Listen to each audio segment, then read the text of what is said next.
पिछले क्लास में आप लोग किसके बारे में पढ़े थे? प्रतिबिंब के बारे में, और उसकी पहचान भी आप लोगों ने देखा था कि वास्तविक प्रतिबिंब और काल्पनिक प्रतिबिंब में क्या अंतर है, कि वास्तविक प्रतिबिंब को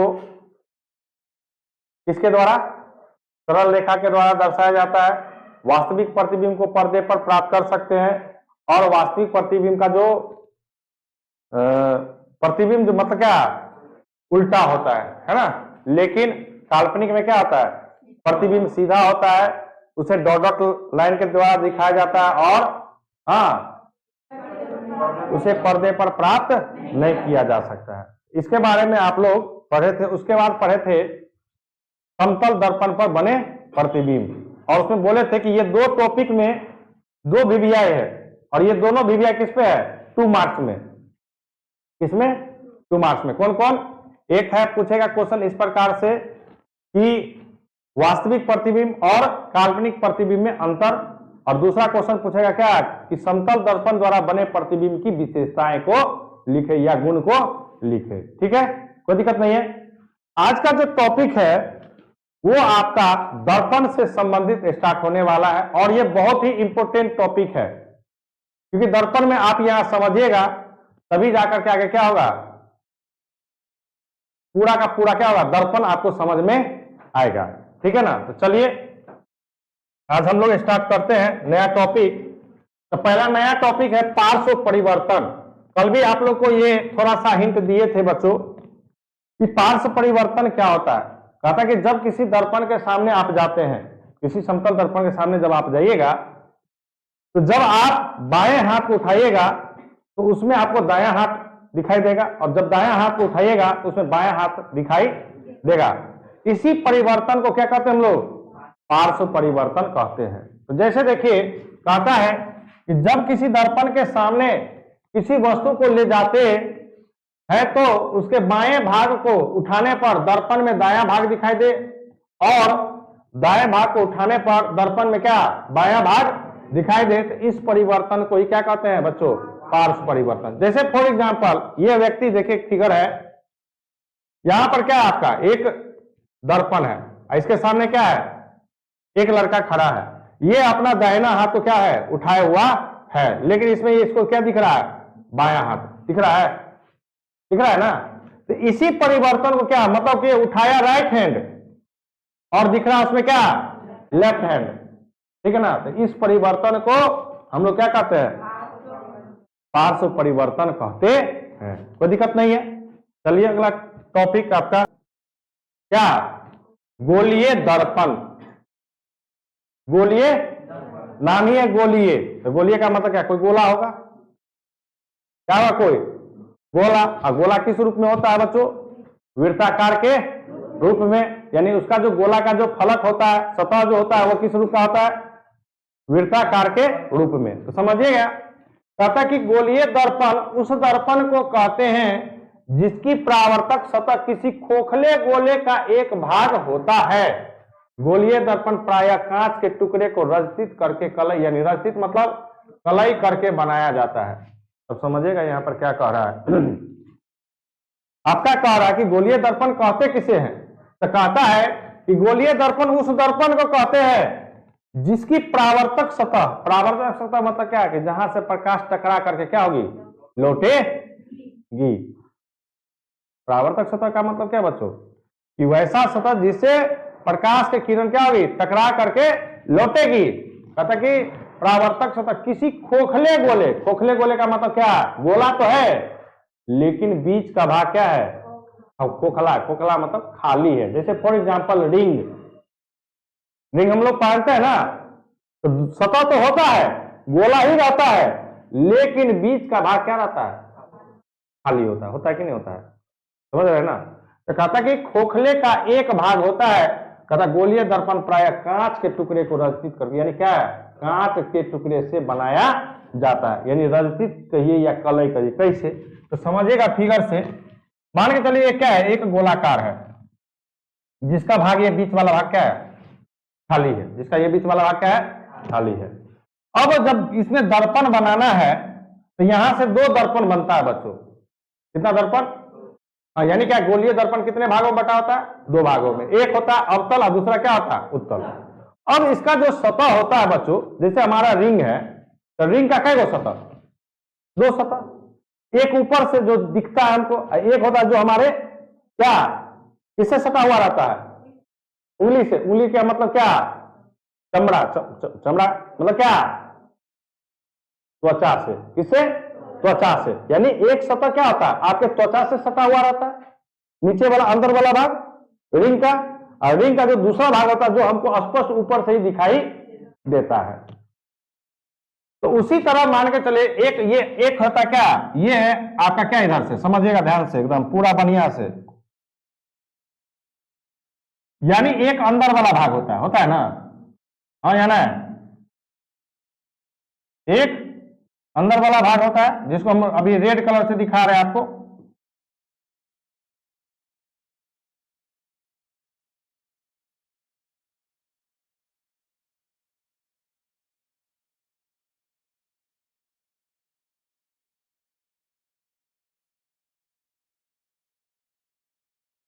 क्लियर है? कोई डाउट नहीं ना इसमें? कोई डाउट है? बोलिएगा।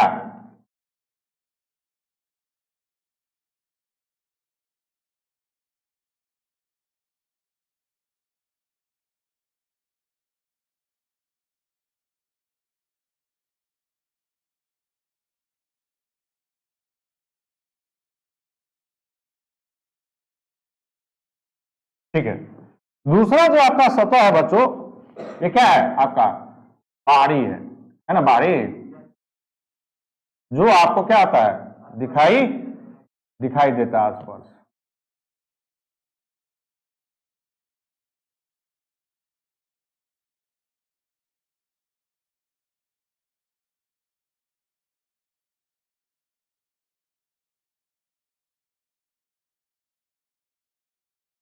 क्लियर? अब जब ये खोखला है अंदर से, तो यहां से आपके पास क्या, दो दर्पण का निर्माण होता है। दो दर्पण का मतलब क्या कि यहां से यदि आप इसको बीचों बीच क्या कीजिए, काट दीजिए।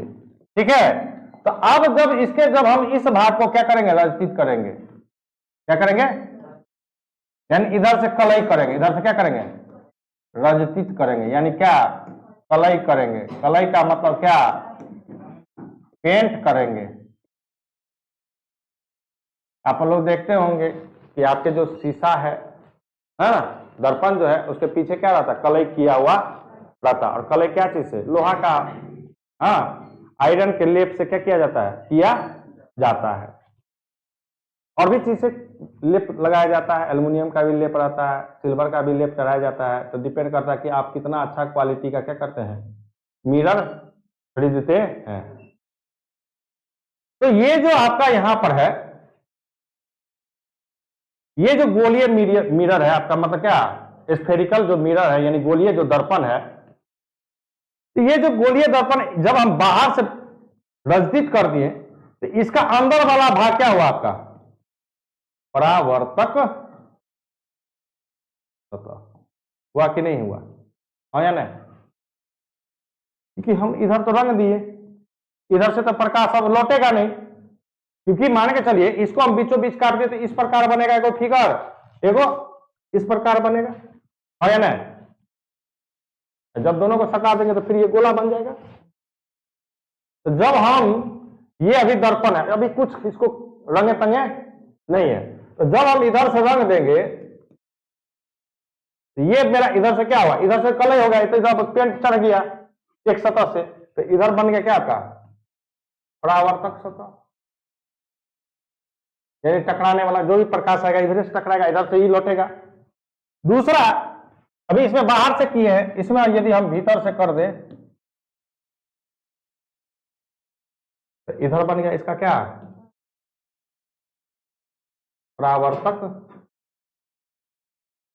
एकदम बढ़िया से समझिएगा, मेन यही समझना है, जिसको यहां पर समझ गया आगे भी समझ में।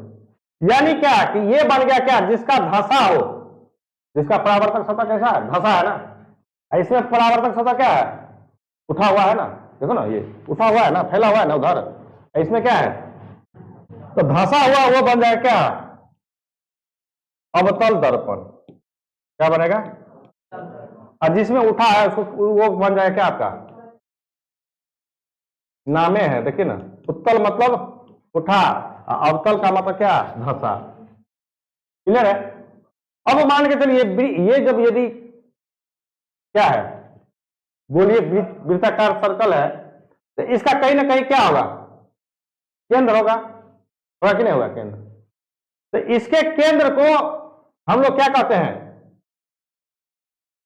ये जो हो गया ये इसको कहते हैं क्या वक्रता केंद्र। वक्रता क्या कहते हैं इसको।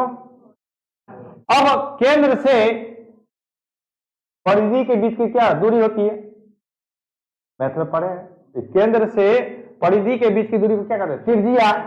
तो इसके ये जो बड़ा भाग है इसको कहते हैं हम लोग क्या वक्रता त्रिज्या, क्या कहते हैं। क्लियर है, क्लियर है ना। अब मान के चलिए ऐसे नहीं काट करके हम इस प्रकार से काटे हैं, अभी काटे है ना, अभी इस प्रकार से काटे, इधर बन गया इधर बन गया। तो ये जो पॉइंट बना है और ये जो पॉइंट बना है ना, इसको हम लोग कहते हैं क्या बच्चों ध्रुव यानी पोल, क्या कहते हैं ध्रुव।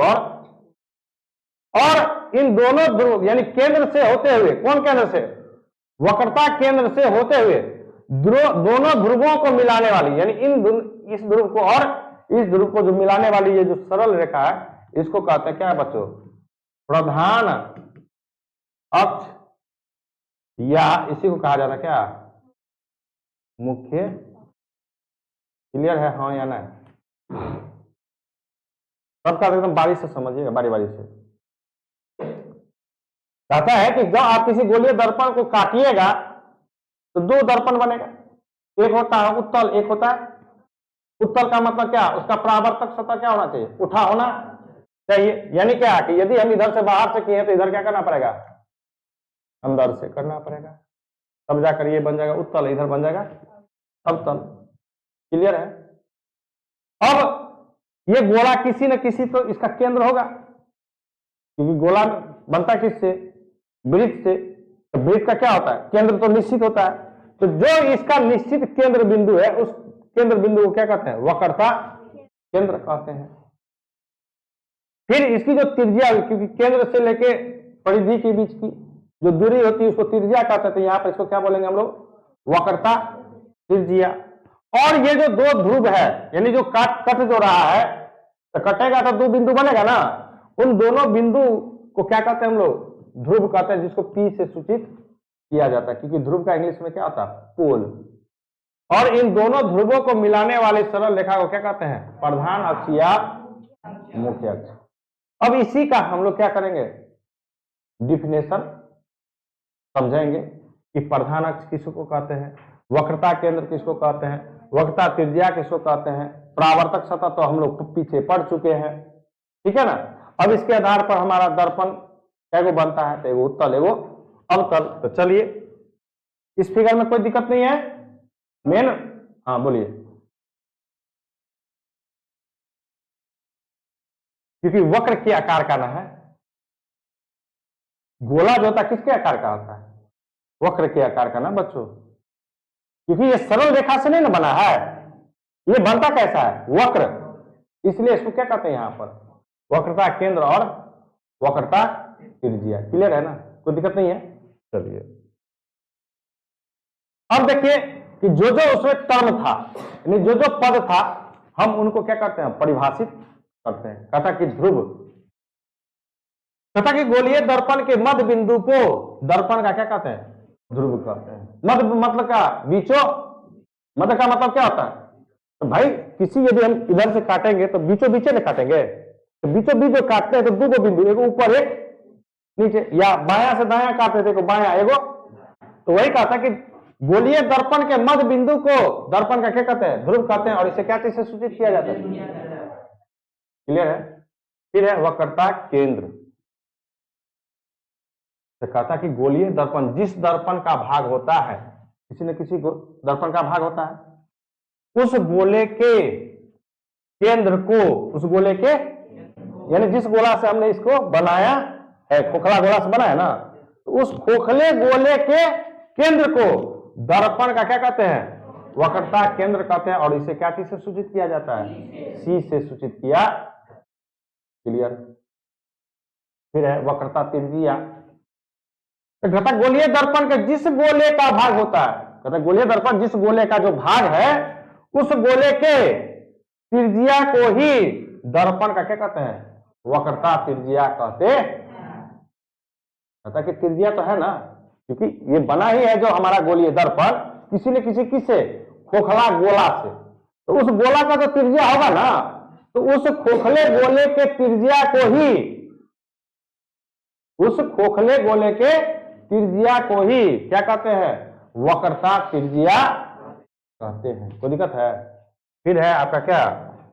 प्रधान अक्ष या मुख्य अक्ष। तो प्रधान अक्ष या मुख्य अक्ष क्या बोले? गोलीय दर्पण का ध्रुव से वक्रता केंद्र को मिलाने वाली सरल रेखा को क्या कहते हैं बच्चों? प्रधान अक्ष या, यानी कि इधर भी ध्रुव, इधर भी ध्रुव, और बीच में क्या होता था? केंद्र यानी सी, यानी इधर भी पी, इधर भी आई, यानी इन तीनों को जब हम आपस में क्या करेंगे? मिला देंगे, जो सरल रेखा का जो निर्माण होगा, उसी सरल रेखा को क्या कहेंगे? प्रधान अक्ष या मुख्य अक्ष कहते हैं। कोई डाउट है? मुख्य नहीं, मुख्य अक्ष। प्रधान अक्ष या मुख्य अक्ष, मुख्य अक्ष नहीं होता है, मुख्य अक्ष। ठीक है? ठीक है ना? कोई दिक्कत नहीं है ना? चलिए आगे। अब कहता है बच्चों कि गोलीय दर्पण को मुख्यतः कितने भागों में बांटा गया? एक होता है उत्तल दर्पण, दूसरा यानी कनकेव लेंस और कन्वेक्स लेंस। क्या होता है? कनकेव लेंस और कन्वेक्स लेंस। तो कहता कि उत्तल दर्पण समझिएगा। कहता कि जब गोलीय दर्पण के टुकड़े को भीतरी सतह से क्या किया जाता है? रजकित किया जाता है। किधर से? भीतरी सतह से किया जाता है, तो उससे बना दर्पण को क्या कहते हैं? उत्तल दर्पण कहते हैं। या जिस गोलीय दर्पण का परावर्तक सतह क्या हो? उठाओ। उठा का मतलब क्या बच्चों? ऐसे ये है ना, इस प्रकार से हम भीतर से कर रहे हैं ना, कलई कर रहे हैं ना, तो इस प्रकार जो बनता है बच्चों, ये आपका क्या बनता है? उत्तल दर्पण बनता है। क्या बनता है? ये इधर, अब ध्यान दीजिएगा। अब यहां पर थोड़ा सा ध्यान दीजिएगा, बहुत ही इंपॉर्टेंट चीज है, यहीं पर मेन समझना। मान के चलिए ये मेरा क्या है? गोलीय दर्पण है ना? इस तरह से हमने काट दिया, कटा ना। तो जब हम भीतर से कर दिए बच्चों, इधर इसमें बाहर से किए, तो ये वाला भाग बन गया क्या मेरा? उत्तल। और ये वाला भाग बन गया क्या मेरा? अवतल। क्या बन गया? अवतल बन गया ना। तो ये आपका क्या है? केंद्र है। कौन सा केंद्र? वक्रता केंद्र, जिसको हम लोग क्या चीज से सूचित करते हैं? यानी उत्तल दर्पण में सी किधर हो गया? उत्तल दर्पण में सी किधर हुआ? बाया या दाया? देखिए ना, सी किधर है? अरे ये है ना उत्तल, तो इस बिंदु से सी किधर है? वही तो हम पूछ रहे हैं ना, किधर? दाया की। यानी ये आपका बन गया क्या? प्रधान क्या अक्ष। ये आपका क्या? ध्रुव, यानी क्या? P, और ये C मतलब क्या? वक्रता। कोई दिक्कत है? फिगर को ही मैंने स्पष्ट रूप से समझना है। ठीक है, चलिए आगे। तो उत्तल दर्पण समझ गए? क्या कहता है कि जब गोलीय दर्पण के टुकड़े को भीतरी सतह से, तो हम लोग अभी क्या किए हैं? ये भीतरी है ना, ये वाला फिगर नहीं यहां पर उतारे हैं, है ना। तो जब भीतर से कलई कर दीजिएगा तो ई बन गया आपका इधर से, इसका यानी क्या? बाहरी सतह बन गया क्या? परावर्तक सतह। क्लियर है? यानी हम इधर से प्रकाश नहीं डालेंगे, प्रकाश जब भी डालना रहेगा तो हमको इधर से प्रकाश डालना पड़ेगा, क्योंकि इधर तो कलई कर दिए भीतर पीछे, तो हमको जब भी डालना पड़ेगा किधर प्रकाश, आगे की ओर, आगे से डाला, तो आगे से जब डालेंगे तो आगे वाला भाग मेरा क्या है, उठा हुआ, आगे वाला भाग क्या है मेरा। तो इसलिए इसका परिभाषा क्या बन गया कि जिस गोलीय दर्पण का परावर्तक सतह क्या हो, उठा हो, उसे क्या कहते हैं हम लोग, उत्तल दर्पण। केवल नाम से याद करेंगे कि नहीं करेंगे। चलिए आगे। अब जो है बच्चों क्या है आपका अवतल दर्पण। कहता कि जब गोलीय दर्पण के टुकड़े को बाहरी सतह से, तब किधर से, बाहरी सतह से रंजित किया यानी कलई किया जाता है, तो उससे बना दर्पण को क्या कहते हैं, अवतल दर्पण कहते हैं। या जिस गोलीय दर्पण का परावर्तक सतह क्या हो, धसा हो। मतलब क्या, इस प्रकार से बच्चों, अब इस बार क्या करेंगे, बाहरी से करेंगे, है ना। ये बन गया, ये मेरा पॉइंट क्या हो गया, ध्रुव, यानी क्या P। अब देखिए फिर बना रहे हैं हम, बन गया ना इस तरह से।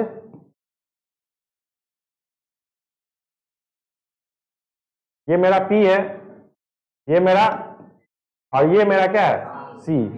तो इसमें देखिए कि अवतल में ये जो C यानी वक्रता केंद्र है वो किधर की ओर है, यानी इस ध्रुव के बाईं, यानी क्या कि इसमें जो यहां पर ये C होगा, यानी क्या ये वक्रता केंद्र, ठीक है ना। ये आपका क्या हो गया, प्रधान अक्ष। क्लियर है, कोई अंतर है इसमें, कुछ कोई भी कहीं पर ऐसा जो समझ में आपको नहीं आवे। अब मतलब क्या कि ये जो भीतरी सतह, जो इसका बाहरी सतह से आप वर्जित कर दिए, तो इसका जो भीतरी सतह है, यानी ये जो भीतरी सतह है, ये वाला जो सतह है वो बन गया क्या, परावर्तक। कोई डॉट है, कोई डॉट, क्लियर। तो ये था बच्चों क्या कि गोलीय दर्पण से किस प्रकार अवतल और उत्तल दर्पण बनता, यानी कॉनकेव लेंस और कन्वेक्स लेंस कैसे बनता है। कोई दिक्कत नहीं है, चलिए आगे। अब कहता कि अवतल दर्पण का क्या फोकस, अवतल दर्पण का फोकस। कहता कि अवतल दर्पण का फोकस उसके मुख्य अक्ष पर वह बिंदु है जहां मुख्य अक्ष के समांतर आती किरणें दर्पण से परावर्तन के बाद मिलती है, इसे कैपिटल F से सूचित किया। अवतल की बात कर रहा है, उत्तल की बात नहीं कर रहा है। अवतल में तो ये है बच्चों, है ना, अवतल में यही है। ये आपका क्या है, P मतलब क्या, ध्रुव, हाँ या ना। ये आपका यहां पर क्या है, C मतलब क्या, वक्रता केंद्र, ठीक है। ये आपका हो गया क्या, प्रधान क्या, क्लियर है। अब क्या कहता समझिए, कहता कि अवतल दर्पण का फोकस उसके मुख्य अक्ष पर वह बिंदु है, यानी ये जो मुख्य अक्ष है ना, ये वाला मेरा मुख्य अक्ष है ना, इस पर कहीं ना कहीं क्या होगा, बिंदु होगा। लेकिन वो कहां, कहता सुनिए कि जहां मुख्य अक्ष के समांतर आती, यानी इस मुख्य अक्ष के समांतर किरणें, मुख्य अक्ष के इधर से ले सकते हैं समांतर, या इधर से ले सकते हैं समांतर, किधर से भी ले सकते हैं। आमने समांतर का मतलब क्या, मुख्य अक्ष के आमने सामने समांतर किरण दर्पण से परावर्तन, मान के चलिए यहां गया तो यहां टकराया, पार तो नहीं करेगा, पार करेगा, क्यों नहीं करे, क्योंकि ये हमने इधर पीछे क्या कर दिया है, कलई कर दिया हुआ, रंग दिया है, तो वो तो पार होने नहीं देगा। यदि पार होने देता तो हमारा चेहरा कभी दर्पण में दिखाई देता, कभी दिखाई देता, तो पीछे कलई किया हुआ, इसलिए वो क्या किया हुआ, हमारे चेहरा को, हाँ हमें ही क्या होता है, दिखाई देता है। क्यों, क्योंकि पीछे में कलई किया हुआ है, यानी क्या, अपारदर्शी बना दिया गया है। अब टकराएगा, तब टकराने के बाद तो लौटेगा ना, कि नहीं लौटेगा। तो ये जब टकराने के बाद मुख्य अक्ष पर काटता है, मुख्य अक्ष पर क्या करता है, काटता है। तो जहां काटता है ना उस बिंदु को ही क्या कहा जाता है, अवतल दर्पण का क्या कहा जाता है, फोकस। और इसको क्या जिसको क्या कहते हैं हम लोग, कैपिटल एफ से सूचित किया। क्लियर है। कहीं से भी मान के चलो यहां से भी ये जाएगा ना बच्चों, टकराएगा ना, ये लौट करके ऐसे ही आएगा। चाहे यहां से भी हम जाए ना तो ये टकराए ना तो यहीं से लौटेगा। तो जिस बिंदु पर ये कटता है ना, कहां पर, मुख अक्ष के जिस बिंदु पर, हाँ, परावर्तित किरण, ये तो आपतित किरण है, ये क्या है आपका परावर्तित किरण, ये लौटने वाली किरण है। देखिए चिन्ह, तीर का चिन्ह देखिएगा, ये लौट रहा है बच्चों, ये लौट रहा है, ये भी क्या हो रहा है, लौट रहा है, ठीक है ना। ये किरण क्या है आपका, लौटने वाली किरण, यानी परावर्तित किरण मुख अक्ष के जिस बिंदु पर काटती है उसी बिंदु को क्या कहते हैं बच्चों, मुख्य फोकस। मतलब क्या, उसको क्या कहते हैं, अवतल दर्पण का फोकस कहते हैं, जिसको क्या चीज से, कैपिटल एफ से सूचित किया। क्लियर है, कोई डाउट है, देख लीजिए कहीं पर ऐसा समझ, मतलब कहने का मतलब क्या कि ये अवतल दर्पण है, ठीक है ना। ये यदि आपका है तो यदि यहां से गया, मुख अक्ष से समांतर गया तो टकरा करके ये कहीं ना कहीं क्या होगा, मुख अक्ष को काटेगा। तो जहां काटेगा ना वही उसका क्या कहलाएगा, फोकस कहलाएगा। तो ये आपतित किरण है, ये क्या है आपका आपतित किरण है, हाँ। और ये क्या है आपका, यानी लौट रहा है, यानी क्या परावर्तित किरण है। और ये आपका क्या हो गया, ध्रुव, हाँ, इसको हम इधर से क्या कर देते हैं, रजतीत कर देते हैं, समझ गया ना। तो इसी जिस बिंदु, मुख अक्ष के जिस बिंदु पर ये काटता है ना उस बिंदु को क्या कहते हैं, फोकस कहते हैं। कोई डाउट है किसी को इसमें, नहीं ना। चले आगे, आगे है बच्चों उत्तल दर्पण का फोकस। क्या कहता है, उत्तल दर्पण का फोकस। कहता कि उत्तल दर्पण का फोकस उसके मुख अक्ष पर वह बिंदु है जहां मुख अक्ष के समांतर आती किरणें दर्पण से परावर्तन के बाद आती हुई प्रतीत होती है। अब समझिएगा आती हुई प्रतीत का मतलब क्या, यानी क्या यहां पर आभासी बनेगा, क्या बनेगा, समझिएगा। ये है मेरा क्या बना दिया, उत्तल दर्पण, उठा हुआ सतह बन गया ना, बना कि नहीं बना।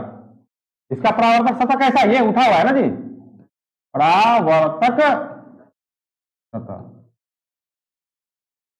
ये कट गया, ये तो आपका ध्रुव है।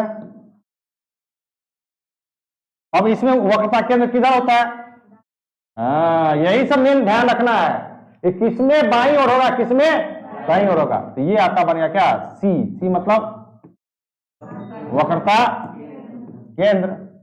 और ये क्या आपका प्रधान। क्लियर है। तो प्रकाश तो इधर से तो डालेंगे, इधर से प्रकाश डालेंगे, इधर से हम प्रकाश डाल सकते हैं नहीं, क्यों, क्योंकि परावर्तक सतह तो इधर है, यानी टकराएगा, लौटाने वाला इधर है। तो जब प्रकाश की किरण मुख अक्ष के समांतर जाती है, मुख अक्ष के समांतर जाती है तो दर्पण से टकराएगा, और टकराने के बाद ये क्या करेगा, इस प्रकार से लौटेगा, ठीक है ना। तो जब इसको आप इधर से थोड़ा सा मिलाते जाइएगा ऐसे डॉट डॉट करके, ये लगेगा क्या, कल भी आप लोग को बताए थे कि हमको परावर्तित किरण दिखाई देता है ना कि आपतित किरण। तो परावर्तित किरण ये है हमारा, लौट रहा है, तो ये जो बन गया यही इसका क्या कहलाएगा, फोकस कहलाएगा। क्लियर है, कोई डाउट है, मतलब क्या, इसका दूसरा फिगर समझिएगा थोड़ा सा, इस तरह से बना दिए, हाँ, ये आपका क्या है सी, ये मुख के समांतर किरण हम ला रहे हैं इस प्रकार से। ये क्या होगा, टकरा करके ऐसे लौटेगा, ये आने वाली किरण, हाँ, ये इस प्रकार से, इस प्रकार से, इस प्रकार से क्या होगा, ये सभी का सभी क्या होगा, लौटेगा। और जब इन सभी को आपस में यहां मिलाएंगे, क्या करेंगे, इधर से इस प्रकार से, तो ये जो जहां मिला ना वही इसका क्या कहलाएगा, फोकस कहलाएगा। इधर नहीं फोकस कहलाएगा, इधर से रिटर्न, ये रिटर्न होगा इधर। तो ये आपका क्या है, इसका उत्तल दर्पण में, उत्तल दर्पण में क्या फोकस, और वो था क्या आपका अवतल दर्पण में फोकस। कोई डाउट है किसी को कहीं पर? तो पूछेंगे, बनाने के लिए फिगर दे देंगे। हाँ, तो आपको क्या करना पड़ेगा, बनाना पड़ेगा। आगे चलिए। अब कहता कि बच्चों क्या फोकस दूरी, क्या कहता है? तो कहता है कि दर्पण के ध्रुव से फोकस के बीच की दूरी को क्या कहते हैं? फोकस दूरी कहते हैं। ध्यान दीजिएगा। मान के चलिए क्या है आपका अभी कौन सा अवतल, और इधर क्या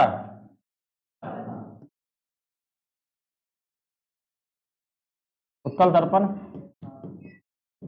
और ये इधर अवतल दर्पण। बनाएंगे हम इस प्रकार, इधर सी, इसमें इधर सी, मुख से समांतर ले गए, प्रकाश से किरण टकराया, टकराने के बाद इधर लौट गया, ये बच गया क्या फोकस, और ये आपका क्या है ध्रुव। इसमें ये आपका क्या है पी, मुख से समांतर किरण ले गए, टकराया, ऐसे लौट गया, इसको जब ऐसे बढ़ाएंगे तो ये बन गया क्या है, हाँ, तो यहां से और इस बीच के दूरी को, जो दूरी है ना, वही इसी को क्या कहते हैं फोकस दूरी। यानी यहां से लेकर के और यहां इसके बीच की दूरी को क्या कहते हैं बच्चों, फोकस दूरी। यानी ध्रुव से लेके फोकस के बीच की दूरी को क्या कहते हैं फोकस दूरी, और जिसको के स्मॉल एफ से, फोकस को कैपिटल एफ से और दूरी को स्मॉल एफ से सूचित किया। तो देखिए कि कहां से कहां के दूरी को हम क्या करेंगे, अब यहीं पर समझना है। ये जो बच्चों ध्रुव जो है ना, ये जो ध्रुव है आपका, हाँ, आप लोग चिन्ह परिपाटी इसमें पढ़िएगा आगे, और उसी पर क्वेश्चन आपको बनाना है। आंकिक क्वेश्चन जो बनाइएगा न्यूमेरिकल, तो उसमें इस पॉइंट को बहुत खासा ध्यान रखना पड़ता है। ये जो ध्रुव है ना बच्चों, ये किसका काम करता है, मूल बिंदु का। किसका, मूल बिंदु का, किसका काम करता है। अब आपको पता है, आप लोग पढ़े हैं 9th में भी आप पढ़ाए हैं कि मूल बिंदु के जो बाईं ओर आता है वो सारा का सारा दूरी क्या होता है, ऋणात्मक। अब मूल बिंदु के जो दाईं ओर आता है वो सारा का सारा दूरी क्या होता है, धनात्मक। यानी क्या कि अवतल में जो आपका फोकस दूरी है वो क्या ध्रुव के किधर है, बाईं ओर। तो बाईं ओर का मतलब क्या कि एफ क्या होगा इसमें, निगेटिव। वक्रता केंद्र भी क्या है, बाईं ओर। तो ध्रुव से लेकर वक्रता केंद्र के बीच की दूरी को कहते हैं वक्रता त्रिज्या कहते हैं। क्या कहते हैं, क्योंकि ये केंद्र है ना, ये आपका क्या है ध्रुव है ना, और ध्रुव कहां पर, किस पर स्थित है, परिधि पर। कहां पर स्थित है, तो परिधि और केंद्र के बीच की दूरी को क्या कहते हैं बच्चों, त्रिज्या कहते हैं। तो इसलिए ध्रुव और वक्रता केंद्र के बीच की दूरी को क्या कहते हैं, वक्रता त्रिज्या। यानी इसमें जो वक्रता त्रिज्या को आर से सूचित किया जाता है, और आर भी बच्चों यहां पर क्या है, इसमें बाईं ओर है, तो ये भी क्या हो गया। लेकिन जब हम अब उत्तर की बात करें तो देखिए फोकस भी किधर है, दाईं ओर। यानी क्या इसमें जो एफ होगा वो क्या होगा बच्चों, पॉजिटिव, और आर भी क्या होगा इसमें, पॉजिटिव। तो ये सब अभी से ही क्या कीजिए, हाँ, पूरा क्लियर करते चले कि कहां पर क्या हमको पढ़ना है। कोई डाउट नहीं है, किसी को डाउट है तो पूछ लीजिए यहां पर बच्चों कि सर कैसे हो रहा है। आपको पूरा स्पष्ट फिगर में दिख रहा है कि ध्रुव जो है वो किसका काम करता है, मूल बिंदु का। तो अब तो आप लोग मैथमेटिक्स में पढ़ चुके हैं ना बच्चों कि मूल बिंदु जो है, मूल बिंदु के बाईं ओर क्या होता है, ऋणात्मक, और मूल बिंदु के दाईं ओर क्या होता है, धनात्मक। तो देख लीजिए किसमें क्या बाईं है, किसमें क्या। तो इसमें देख रहे हैं कि अवतल में फोकस भी बाईं है, और वक्रता केंद्र भी क्या है मेरा, बाईं है। तो वक्रता केंद्र मतलब वक्रता त्रिज्या, यानी ध्रुव से लेके क्या वक्रता केंद्र के बीच की दूरी को वक्रता त्रिज्या कहते हैं। तो वो बाईं ओर है, इसलिए ये क्या हो जाएगा इसमें आर निगेटिव। अब फोकस दूरी भी क्या है मेरा, ये बाईं ओर है, इसमें क्या निगेटिव। जबकि इसमें उत्तल में क्या होता है, दाईं, दोनों क्या होता है। कोई दिक्कत है, कोई दिक्कत है कहीं पर तो पूछ लीजिए, यहीं पर क्लियर कीजिए उसको।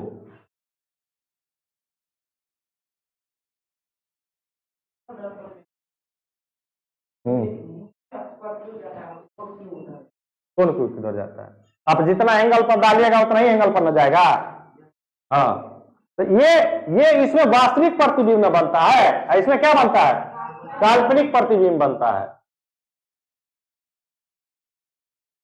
अब इसमें कहिएगा कि सर ऐसे ऐसे चला है, इसमें आपका कहने का मतलब क्या इधर है, तो इधर कैसे आएगा? ध्रुव है इधर, मतलब वक्रता केंद्र है इधर, आएगा इधर। हमको पहले बताइए, जब भी जाएगा तो मुख्य अक्ष किधर जाएगा? ध्रुव मतलब क्या, वक्रता केंद्र की ओर ना। तो वक्रता केंद्र की यदि हम इधर ले आएंगे तो इधर तो वक्रता केंद्र है, आपका वक्रता केंद्र किधर है? इधर है ना। इसका मतलब क्या, ये इस एंगल पर भागेगा, तब ना इसका यदि हम इसमें डॉट लाइन खींचेंगे तो किधर क्या आएगा? ध्रुव और वक्रता केंद्र के बीच में आएगा। समझे?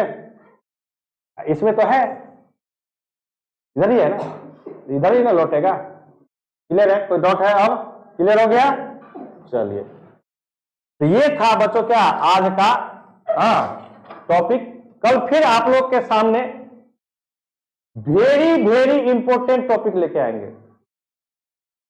जो बार बार पूछता है, जो बार बार पूछता है, वह है सिद्ध करें कि F बराबर R/2, या उसी को शब्द में लिखा रहता है कि वक्रता त्रिज्या और फोकस दूरी के बीच में संबंध को क्या करे?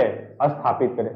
ठीक है, वक्रता त्रिज्या ये है, अब फोकस दूरी, तो इन दोनों में क्या संबंध है? पता कि वक्रता केंद्र और ध्रुव के बीच की वक्रता त्रिज्या होता है दूरी, तो वक्रता त्रिज्या यानी R में और इस फोकस में क्या संबंध है? इस संबंध को जानने के लिए इसके लिए फॉर्मूला को क्या किया जाता है? डेराइव किया जाता है, मतलब क्या, उसको सिद्ध करना पड़ता है। तो वो कल सिद्ध क्या करेंगे? हम लोग करेंगे। बहुत ही अच्छा टॉपिक है और वो बार बार क्वेश्चन पूछने वाला है, कोई दिक्कत नहीं। चले, आज के लिए इतना ही, कल फिर मिलते हैं आप लोगों से।